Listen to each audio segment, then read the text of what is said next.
भूतिया दुनिया में रक्षाबंधन। रक्षाबंधन का त्योहार आने ही वाला था।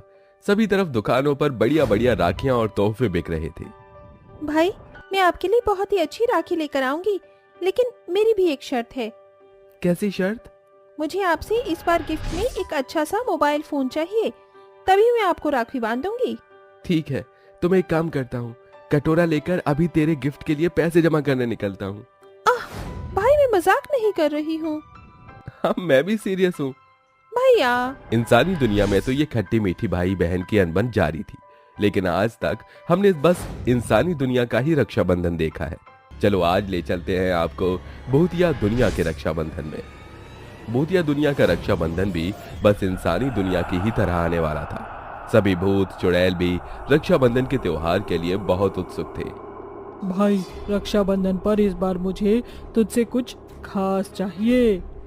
रहने दे, मुझे मत बता। कैसा भाई है रे तू? भूत भाई?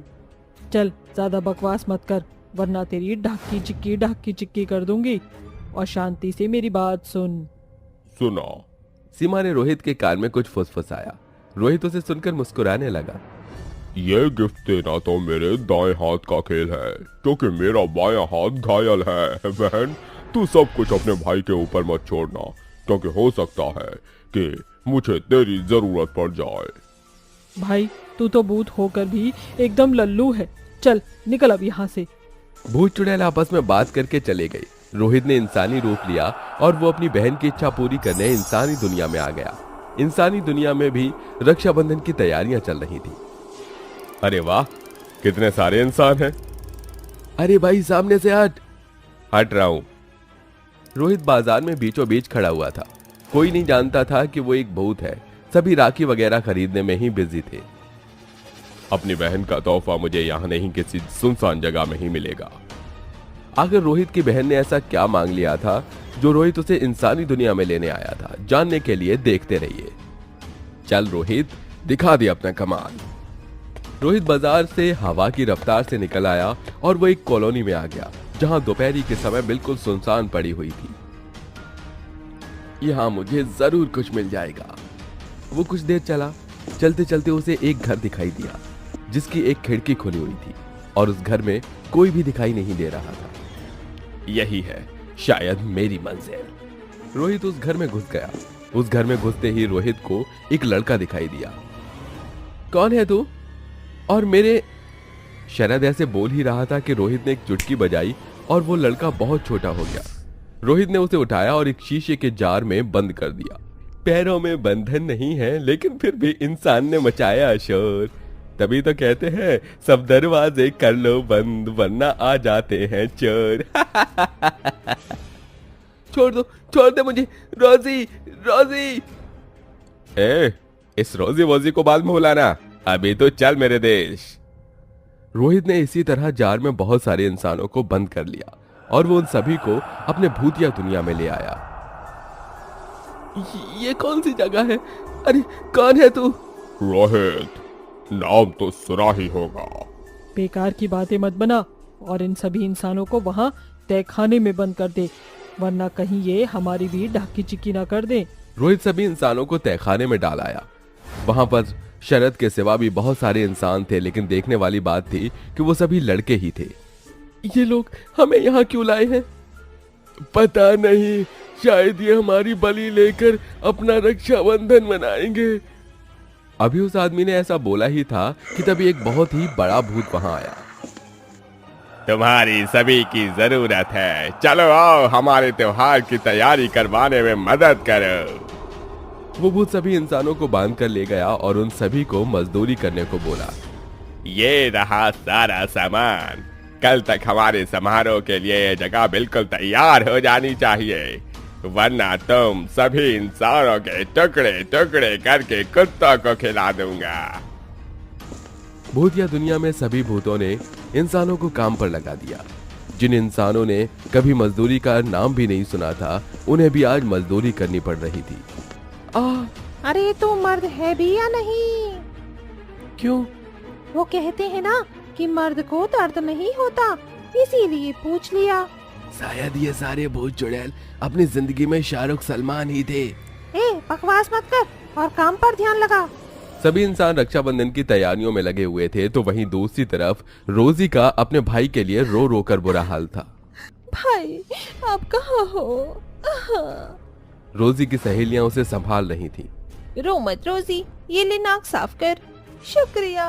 किसी को नहीं पता था कि आखिर शहर से लोग कहां गायब हो रहे थे। जहां इंसानी दुनिया में रक्षाबंधन की सुबह थी वहीं भूतिया दुनिया में रात हो चुकी थी और आज उनका रक्षाबंधन था। ला भाई मेरा तोहफा दे। मेरा भी। और मेरा भी। बच्चे की जान लोगे क्या? देता हूँ। जैसे इंसानी दुनिया के दोपहर के 12 बजे भूतिया दुनिया के भी रात के 12 बज गए। 12 बजते ही भूतों ने आग के गोले आसमान में छोड़ने शुरू कर दिए। रक्षाबंधन मुबारक। चुड़ैल बहनों ने अपने अपने भाइयों की गर्दनों में कंकाल खोपड़ियों की माला पहनाई। कोई बहन अपने भाई से कटोरे भरकर खून मांगती तो कोई ढेरों शक्तियां और भूत उनकी इच्छाएं इंसानों के खून से पूरी कर रहे थे जिन्हें वो बंदी बनाकर लाए थे। रोहित ने भी अपनी एक बहन को इंसानी खून का प्याला दिया और दूसरी को जार में बंद हुए इंसान। खुश रहो। अब मेरी बारी है, मेरा तोहफा कहाँ है? देता हूँ। रोहित ने जोर जोर से एक भूतिया मंत्र का जाप करना शुरू कर दिया। वाह, अब मैं सर्वशक्तिशाली हो जाऊंगी। आ हा हा हा।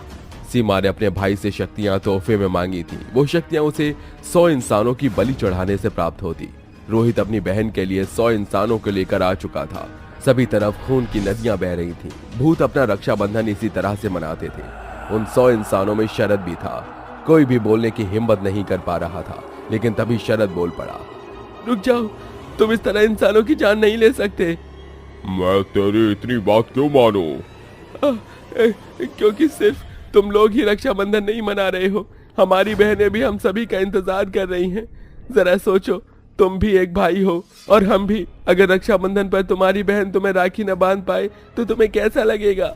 शरद की बात सुनकर सभी भूत चुड़ैल शांत हो गए। बोलो, अगर तुम्हारी बहन रात तक तुम्हारा इंतजार करे और तुम कभी लौट कर ही ना आओ तो? बस कर भाई, रुलाएगा क्या? भाई पागल मत बन भाई, और इसकी बातों में मत आ। जल्दी से इस इंसान से शक्तियां। चुप कर, वरना एक दूंगा तुझे कान के नीचे, कान सूज जाएगा। अभी तुझे शक्तियां दिलवाऊं? लगता है तुम समझदार भूत हो।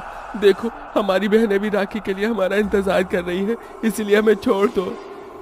बिल्कुल, आराम से जाना और घर पहुंचकर चिट्ठी लिखना। रोहित ने सभी इंसानों को आजाद कर दिया और उन्हें वापस इंसानी दुनिया में छोड़ दिया। ये बददिमाग, हमारा भाई फीलिंग की दुकान है। पता नहीं इसे भूत किसने बना दिया, मेंटल कहीं का। भूतों का रक्षाबंधन तो कुछ इस तरह से मना तो वहीं दूसरी तरफ। आप आ गई भाई, कहाँ थी अब तक?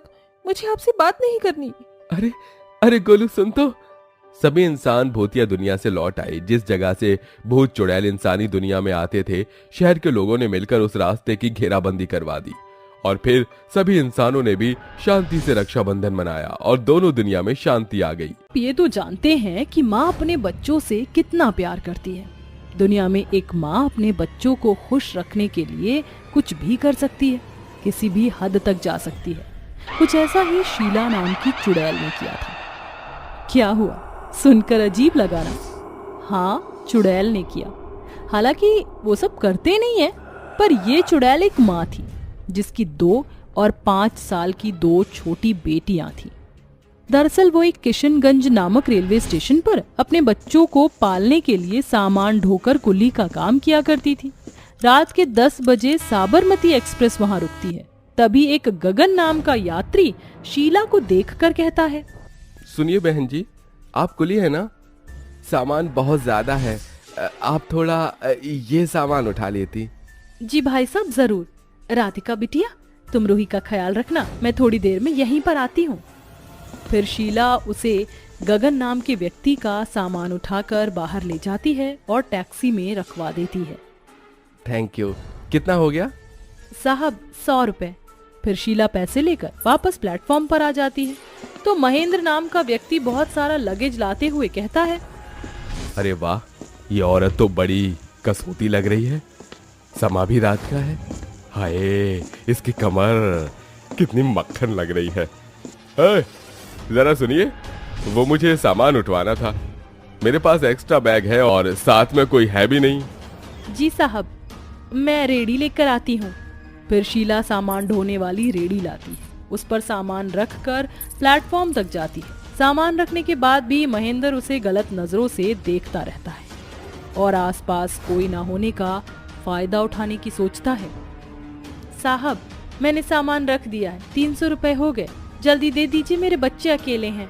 हाँ, ये लो अपने पैसे। पर इतनी जल्दी जाने की जरूरत क्या है? इतना कहते ही महेंद्र उसका हाथ जोर से पकड़ लेता है। ये क्या कर रहे हो? छोड़ो मेरा हाथ। आपको शर्म भी है? मेरी उम्र से कितने बड़े हैं आप, और इतनी नीच हरकत। तो क्या हुआ, उम्र का क्या करोगी? दिल मेरा आज भी जवान है। देखो, शराफत से मुझे पैसे दे दो और मेरा हाथ छोड़ दो, वरना अंजाम बहुत बुरा होगा। कोई बात नहीं, तुम्हारे साथ तो मैं अंजाम को भी भुगतने के लिए तैयार हूँ। ऐसा है तो देखो और भुगतो। इतना कहते ही शीला अपने इंसानी रूप से एक चुड़ैल रूप में आ जाती है, जिसके बाद वो महेंद्र का गला पकड़ लेती है।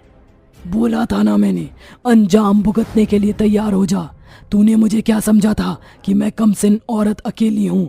अकेली तो हूँ, पर एक चुड़ैल हूँ, और ये चुड़ैल तेरा क्या करेगी तू सोच भी नहीं सकता है। अपनी जिंदगी खत्म करने की वजह दी है तूने मुझे।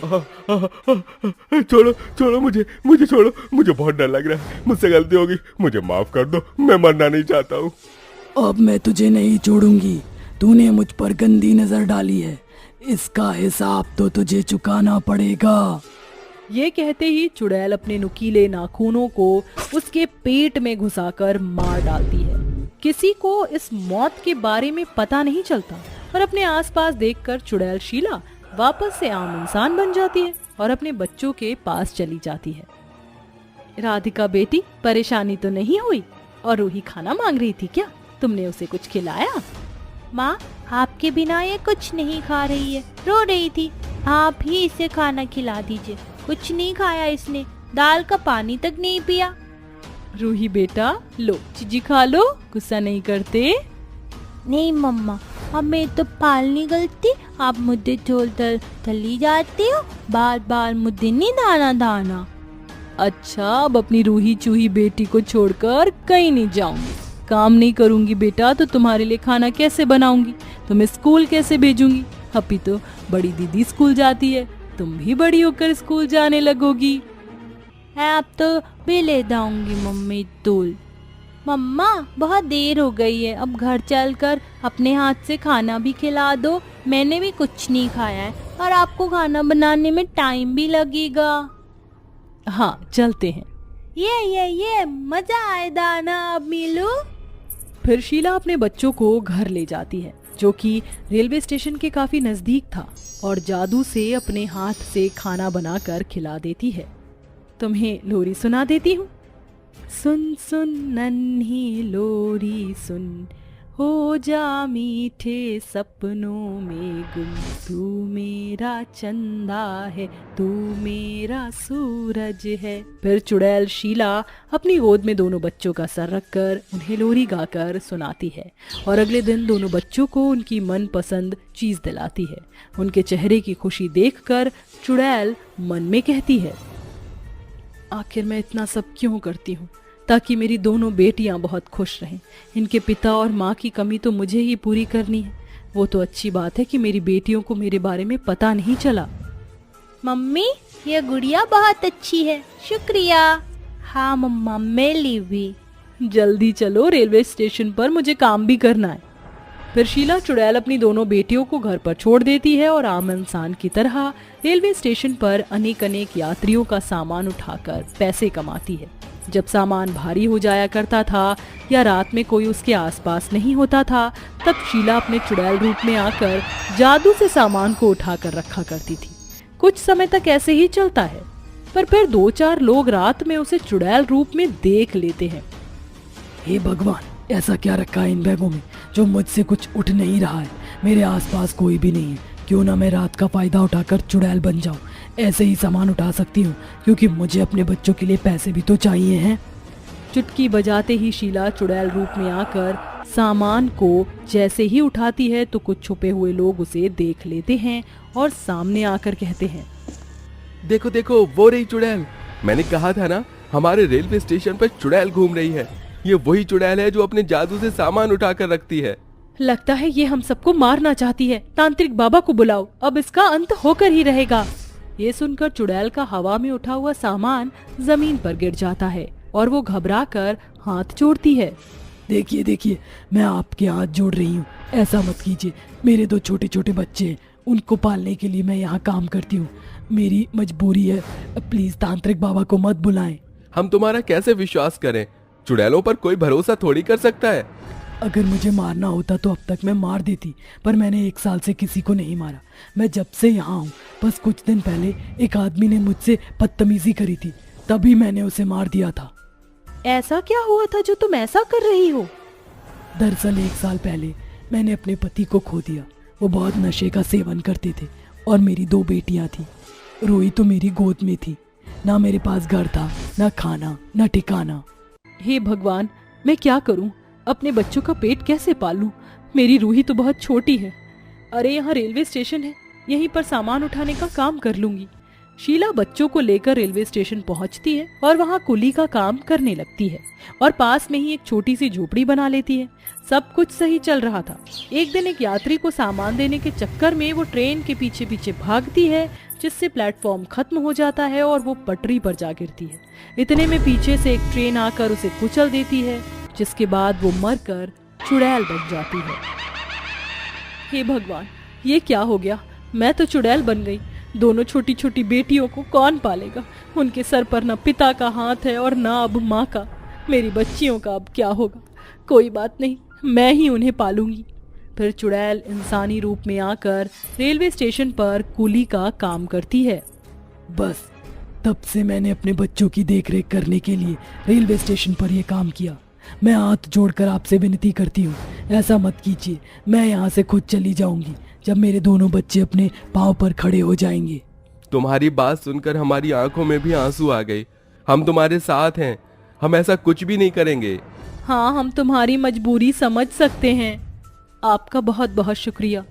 इस तरह रेलवे स्टेशन के लोग चुड़ैल की मजबूरी समझते हैं और उसे वहां रहने और काम करने की इजाजत दे देते हैं, जिसके बाद चुड़ैल शीला इंसानी रूप में रेलवे स्टेशन पर बिना किसी को नुकसान किए सालों तक अपने बच्चों का पेट पालती है।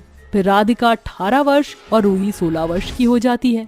चुड़ैल उसे अपनी सच्चाई के बारे में बता देती है और राधिका 12वीं की पढ़ाई करने के बाद नौकरी करने लगती है। बेटी, अब तू अपना और अपनी बहन का ख्याल रख सकती है। अब मुझे इस दुनिया को छोड़कर जाना होगा। अपना ख्याल रखना बच्चों।